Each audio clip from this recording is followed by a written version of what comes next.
আজকে আমি করছি পোয়া মাছের একটা তরকারি, যেটাতে কিছু সবজি, মিক্স সবজি এবং সিমের বিচি, লাল সিমের বিচি দিয়ে সামুদ্রিক পোয়া মাছের কারি হবে। আমি আর ফার্স্টে তেলে কিছু পেঁয়াজ কুচি করে তেলে হালকা ভেজে নিয়ে তাতে 4 ধরনের গুঁড়া মশলা দিয়েছি। এখন আমি এতে ঝোল দিয়ে দেবো।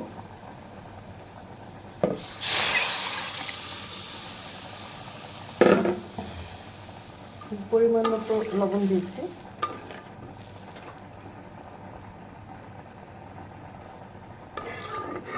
আমি এবার আলাদাভাবে লাল সিমের বিচিটাকে একটু ধুয়ে পানিতে ভিজিয়ে রেখে সিদ্ধ করেছি।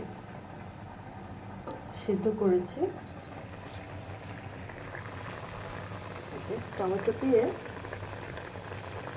সিমের বিচিটা সিদ্ধ হয়ে গেছে অলরেডি আর কি, অর্ধেকটা সিদ্ধ হয়ে গেছে, অর্ধেকটা তরকারির সাথে সিদ্ধ হবে। আর পোয়া মাছ ভেজে রেখেছি কয়েক টুকরো, আর তরকারিটা এখন করবো আর কি। তো এতে আমি 4 ধরনের গুঁড়া মশলা দিয়েছি, পেঁয়াজ কুচি দিয়েছি, আর সিমের বিচি টমেটো একসাথে সিদ্ধ করছি লবণ দিয়ে। আর পোয়া মাছটাকে ভেজেছি, পোয়া মাছ ভাজার জন্য হলুদ, মরিচ গুঁড়া, লবণ দিয়ে হালকা তেলে ভেজে আগে এটাকে রেডি করে রেখেছি আর কি। আর এটা একটু মশলাটা একটু বলক আসবে, মশলা কষিয়ে তারপর এর মধ্যে প্রথমে আমি দিব, এটা বলক আসলে মানে ভালো মতো, যেহেতু কাঁচা পানিটা ইউজ করে রান্না করছি, পানিটা ফুটানো না আগের থেকে, এই জন্য ভালো করে একটু বল গিয়ে নিলে এটা রোগ জীবাণু থাকলে মরে যাবে। ভালো করে বলক আনতে হবে আর কি। তো ভালো মতো বলক, কয়েক সেকেন্ড বলক আসলে তারপরে এতে আমি আমার আগে রেডি করে রাখা কিছু সবজি রেডি করে রেখেছি। আমি এখানে আলু, মিষ্টি কুমড়া, আর একটু রসুন কুচি, আদা কুচি আছে, কাঁচামরিচ কুচি আছে, এটা দিয়ে দিচ্ছি।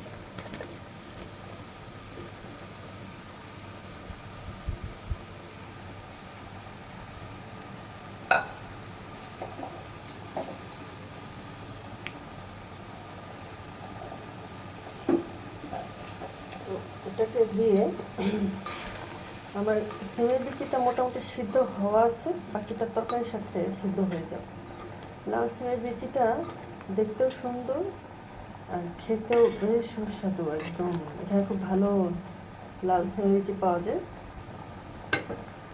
ফ্রেশ ভালো মানের লাল সিমের বিচি পাওয়া যায় বাজারে। খুব ভালো মানের সিমের বিচিগুলো দেখে যেমন ভালো লাগে, খেতেও খুব সুস্বাদু। আমি এই সিমের বিচি টমেটো সেদ্ধটা একসাথে, টমেটোর যে একটা গ্রেভি জুস সিমের বিচির সাথে সিদ্ধ হয়েছে, এটা তরকারিটাকে একটা টমেটোর টক ফ্লেভারের একটা সুন্দর ফ্লেভার দিবে। সিমের বিচিটা লাল লাল দেখতে সুন্দর, এমনি দিয়ে দেওয়া যায়, এটা খোসা সহ খাওয়া যায়। আবার ইচ্ছে করলে কেউ এটা খোসাটা ছাড়িয়ে নিতে পারে। এটা খোসা ছাড়িয়ে নেওয়ার একটা সিস্টেম আছে। লাল সিমের বিচি যদি কেউ খোসা ছাড়িয়ে শুধু ভিতরে সাদা বিচিটা দিয়ে রান্না করতে চায়, তাহলে রাতে সিমের বিচিটাকে লবণ দিয়ে মাখিয়ে রাখতে হবে। সিমের বিচি লবণ দিয়ে রাতে মাখিয়ে রাখলে একবেলা পরে সকালবেলা এটা যে খোসাটাকে টিপ দিলে ছুটে যায় সহজে, অন্য কোনো পানি টানি দিয়ে ভিজানো লাগে না। এরপর এটাকে ধুয়ে টুয়ে ভিতরে সাদা সিমের বিচিটা রান্না করা যায়। তো আমি লবণ দিয়ে এটা সিদ্ধ করেছি। সিমের বিচিটা লাল লাল সুন্দর, খোসাটা বেশ পাতলা, এটা খোসা সবাই রান্না করবো আর কি। খোসা সবাই খাওয়া যায়, দেখতে সুন্দর লাগছে।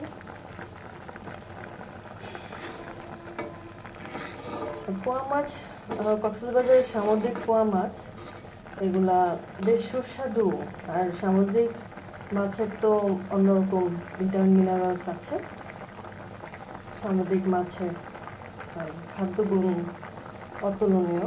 এটা তো সবাই বলে, সবাই জানে।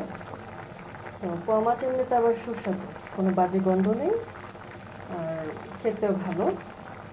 এটার দামও ভালো, কেজি 700 টাকা। 1 কেজি পোয়া মাছের কেজি 700 টাকা। আর তাইলা মাছ, পোয়া মাছ এগুলা কেজি প্রায় 700 টাকা এরকম কেজি থাকে বাজারে। সামুদ্রিক মাছ, বড় মাছ। আমার এই পোয়া মাছটা মাঝারি সাইজের, আমার 700 গ্রামের পোয়া মাছ, 1 কেজিও না আর কি। আমার এটা 430 টাকা পড়ছে। তো এটা একটু সিদ্ধ হতে একটু সময় লাগবে। আলু, মিষ্টি কুমড়া সিদ্ধ হতে বেশি সময় লাগবে না। টমেটো সেমিজি তো আগে সিদ্ধ করা আছে, এটাকে একটু ইয়ে করে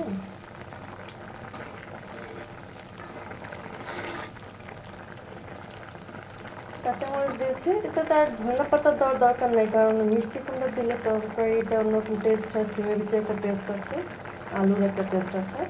একটু হালকা মশলা দেওয়া হয়েছে, হালকা মশলা, ধনে গুঁড়া, জিরা গুঁড়া, মরিচ গুঁড়া, হলুদ গুঁড়া, পরিমাণ মতো লবণ, তেলে পেঁয়াজ ভেজে এগুলো কষিয়ে ঝোল দিয়ে দিলাম।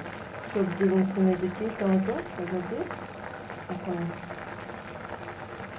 আমার মোটামুটি এটা রান্না খুব করছি। তো আলু সিদ্ধ হতে বেশি একটা সময় লাগে না, 2 মিনিটে মোটামুটি সিদ্ধ হয়ে যায়। তারপরে ভাপে আরও নরম হয়ে যায় সিদ্ধ সবজিগুলো। এখন আমি তো দিয়ে দিচ্ছি পোয়া মাছ দিয়ে দিলাম। যেই তেলটা দিয়ে ভেজে ওই তেলটুকু সহই দিয়ে দিলাম।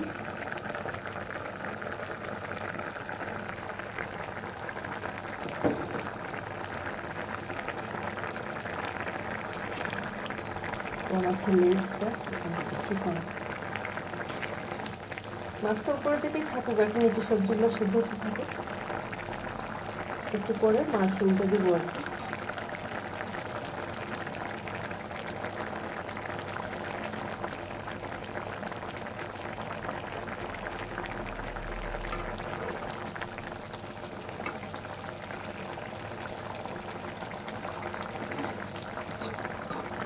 হচ্ছে আমার সামুদ্রিক পোয়া মাছ সবজি এবং লাল সিমের বিচি দিয়ে আমি নিশ্চয়ই অনেক সুস্বাদু মুখরোচক হবে।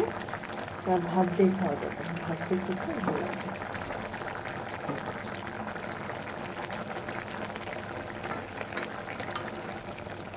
কক্সবাজারের পোয়া মাছ, আলু, টমেটো, লাল সিমের বিচি, মিষ্টি কুমড়া দিয়ে অসাধারণ।